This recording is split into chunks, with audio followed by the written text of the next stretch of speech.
Hey guys, I'm going to go over how to fix your myQ garage door opener. And so this is going to become particularly useful for individuals who use myQ to actually go ahead and control their garage door opener. And so I've been using myQ for about 2 years now. And what I mean by actually fixing it is fixing it when it doesn't close or when it doesn't connect. So first thing with the connectivity issue, when I'm reversing from my garage and I'm trying to use myQ, I'll be connected to the Wi-Fi of my home, and so I'll be backing up in my driveway, and it gets clunky when you're actually connected to your Wi-Fi and you're backing out and then you're trying to use myQ.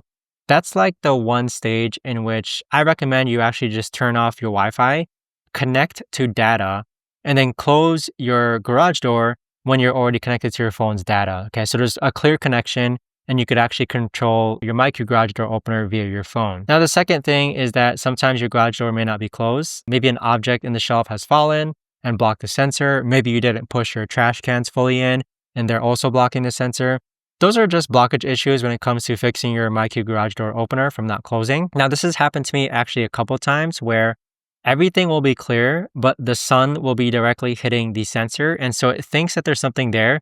Therefore, your myQ garage door won't close. And so those are the three main things when it comes to actually fixing your myQ garage. I just thought I'd point it out. I know I'm not really going to the technical side of things, but usually when you move into a new home and includes myQ, for example, it should be connected properly. And so in order to fix it from closing or get it to close, those are the issues that I've run across in the past 2 years. But thanks so much for watching, everyone, and I'll see you guys all in the next video.